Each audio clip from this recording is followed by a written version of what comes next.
आणि महायुतीचा उमेदवार म्हणून ठाणे लोकसभा मतदारसंघामध्ये 6 विधानसभा, या सर्वच्या सर्व 6 विधानसभामध्ये आपल्याला मताधिक्य मिळालं, हा इतिहास झालेला आहे. आणि खरं म्हणजे मला आठवतंय, तुम्ही म्हणालात की 10 वर्ष इथं खासदार कोण होते माहित नाही. अरे आपणच निवडून दिले होते त्यांना. असं कसं इकडे कोण खासदार होऊ शकतो आपल्याशिवाय? आणि त्यामुळे त्यांचं कार्यालय होतं की नाही माहित नाही मला. तुम्हाला हेही सांगतो, जेव्हा आनंद परांजपे होते, आनंद परांजपेच्या वेळेस देखील सगळ्यांनी बीट लावली होती. आणि कुठला तो हे असतो ना, त्याच्यामध्ये बीट लावतात ते, तिकडे म्हणाले आनंद परांजपे निवडून येऊ शकत नाही. एकटा एकनाथ शिंदे सांगत होता आनंद परांजपे निवडून येणार म्हणजे येणार आणि त्याला आणणार म्हणजे आणणार. आणि त्यावेळेस मला वाटतं मी आमदार होतो की नाही माहित नाही, आमदार होतो. आणि त्यावेळेस सगळ्यांचे अंदाज फोल ठरले.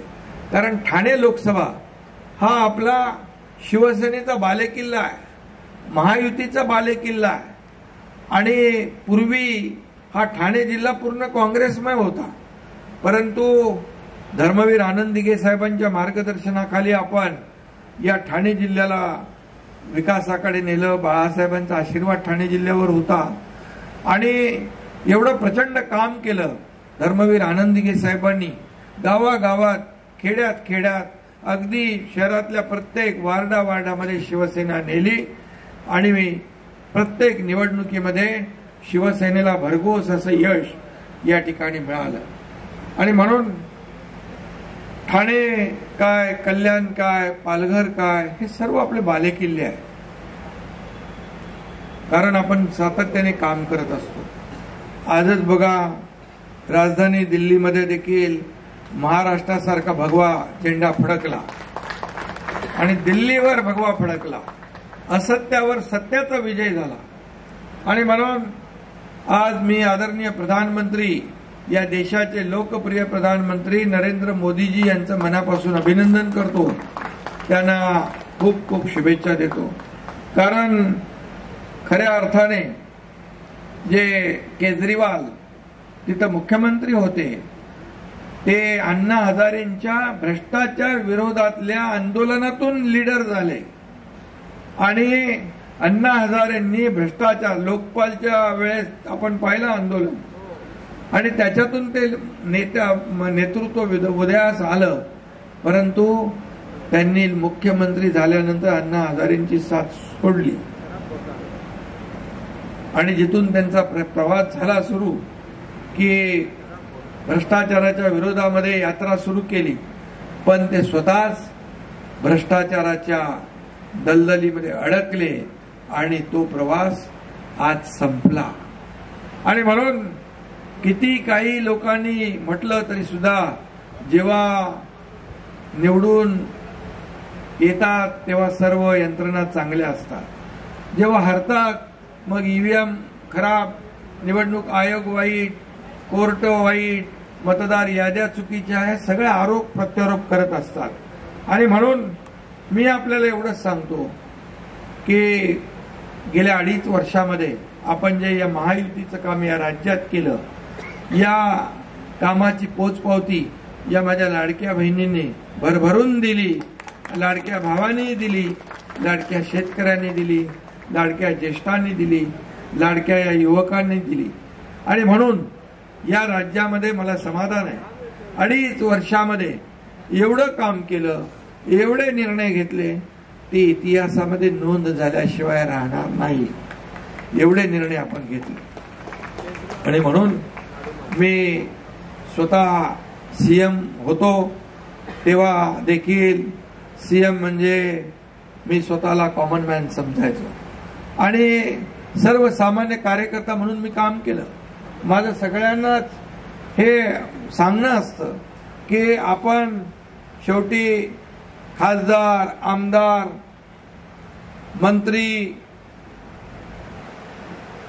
मुख्यमंत्री सगळे जे होतात त्या कार्यकर्त्याच्या मेहनतीवर होतात. आणि म्हणून कार्यकर्त्याला जपलं पाहिजे. शिवसेना ही बाळासाहेबांच्या विचाराची शिवसेना आहे, धर्मवीर आनंदीगे साहेबांच्या विचारांची शिवसेना आहे आणि ती आपण पुढे नेतोय. आणि म्हणून बाळासाहेबांचे विचार आपण पुढे नेतोय आणि खऱ्या अर्थाने म्हणून आज आपण पाहतोय राज्यातले अनेक लोक आज शिवसेनेमध्ये येत आहेत. राज्यातले अनेक पदाधिकारी, अनेक पक्षातले लोक शिवसेनेत येत आहेत, आपल्यावर विश्वास दाखवत आहेत. आणि म्हणून मगाशी कुणाचं भाषण झालं त्या ताई, त्या अशी लोक देखील या ठिकाणी शिवसेनेबरोबर येत आहेत, शिवसेनेचं काम पाहून शिवसेनेवर विश्वास ठेवत आहेत. आणि म्हणून आजच्या या संपूर्ण जर पाहिलं तर दिल्लीमध्ये देखील मोदीजींचा आज मोदीजींवर विश्वास दाखवला. खऱ्या अर्थाने ये सब कमाल मोदी गॅरंटी की है. मोदी जे देशासाठी काम करतायत, देशाला पुढे नेत आहेत, या देशाचं नाव पूर्ण जगात मोठ्या अभिमानाने लोक घेत आहेत. या आपल्या देशाचा डंका जगभरामध्ये वाजवला जातोय आणि म्हणूनच आज दिल्लीमध्ये देखील आज खऱ्या अर्थाने काय ते झाडू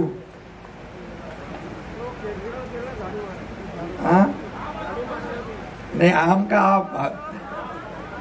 आप आदमी आणि दिल्लीच्या जनतेने आपचा झाडून पराभव केला आणि आपचा झाडू बाजूला करून आज दिल्लीकरांनी खऱ्या अर्थाने साफसफाई केली. आता डबल इंजिन सरकार काम करेल. दिल्ली ही आपली राजधानी आहे, आपलं नाक आहे, आपला अभिमान आहे. आणि म्हणून मी आपल्याला सांगतो, कारण तिथं आपल्याकडे 15 उमेदवार आले होते आम आदमी पार्टीचे आणि धनुष्यबाणावर ते आपल्याकडे उमेदवारी मागत होते. परंतु मी जेव्हा विचार केला की भारतीय जनता पक्ष आणि शिवसेना एक विचारधारेचे पक्ष आहेत, मग आपले उमेदवार उभा राहिले धनुष्यबाणावर तर मतांचं विभाजन होईल आणि समोरच्या पक्षाला फायदा होईल. म्हणून आपण एकही उमेदवार उभा केला नाही आणि आपण पूर्ण भारतीय जनता पार्टीला शिवसेनेने समर्थन केलं, युती धर्म पाळला. इथं नरेश मस्के आहे खासदार म्हणून. आपल्या सर्व खासदारांनी त्या भागामध्ये दिलेले जे विधानसभेचे मतदारसंघ होते तिकडे प्रचार केला आणि खऱ्या अर्थाने एक चांगला दिवस आज आहे. आणि म्हणून मी किशोर पाटकर यांचं मनापासून मी अभिनंदन करतो, मनापासून त्यांना खूप खूप शुभेच्छा देतो. आणि राजकीय काही जास्त बोलत नाही आज, पण एवढंच सांगतो की तिकडे पाहिजे महाराष्ट्रातल्या सर्वसामान्य, मी सीएम होतो तेव्हा देखील मी कॉमन मॅन म्हणून काम केलं, कार्यकर्ता म्हणून काम केलं.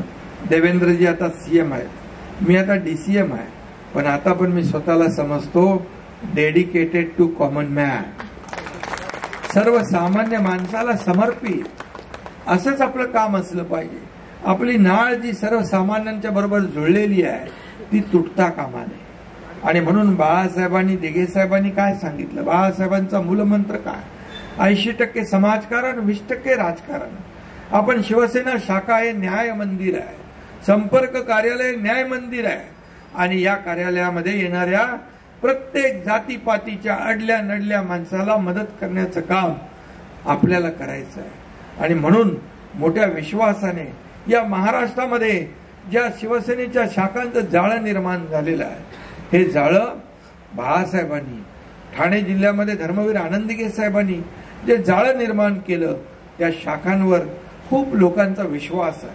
आणि म्हणून आलेला कोणी माणूस, गरजू माणूस या ठिकाणी येईल, आपल्याला भेटेल, त्याचा आपण प्रश्न सोडवण्याचं काम करा आणि त्याला न्याय देण्याचं काम करा. खऱ्या अर्थाने शिवसेना अशी संघटना आहे. मला आठवतं की एकदा मणिपूरला जेव्हा मणिपूर राज्यामध्ये जेव्हा तिकडे मोठा हे झालं होतं, नाही, मणिपूरमध्ये आता मोठ्या प्रमाणावर तिथे हिंसाचार झाला आणि आपल्या महाराष्ट्रातली मुलं तिकडे शिकायला होती आणि मी कुठेतरी प्रचारामध्ये कर्नाटकमध्ये होतो. मला काही फोन आल्यानंतर म्हणाले आमची एवढी एवढी मुलं अडकलेली आहेत.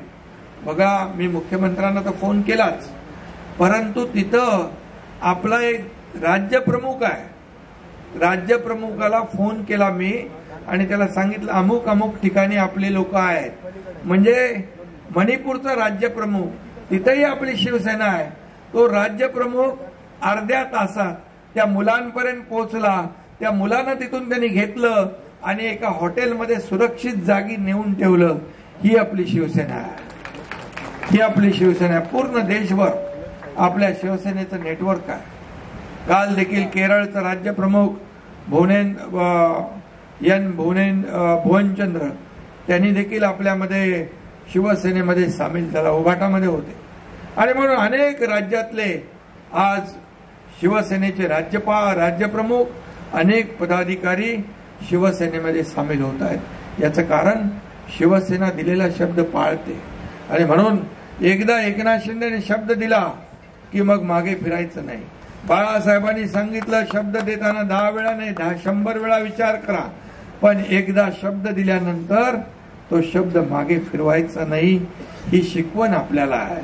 आणि म्हणून 2.5 वर्षात एवढं काम केलं आपण, एवढं काम केलं की त्याची इतिहासामध्ये नोंद झाल्याशिवाय राहणार नाही. त्याचं समाधान आहे मला.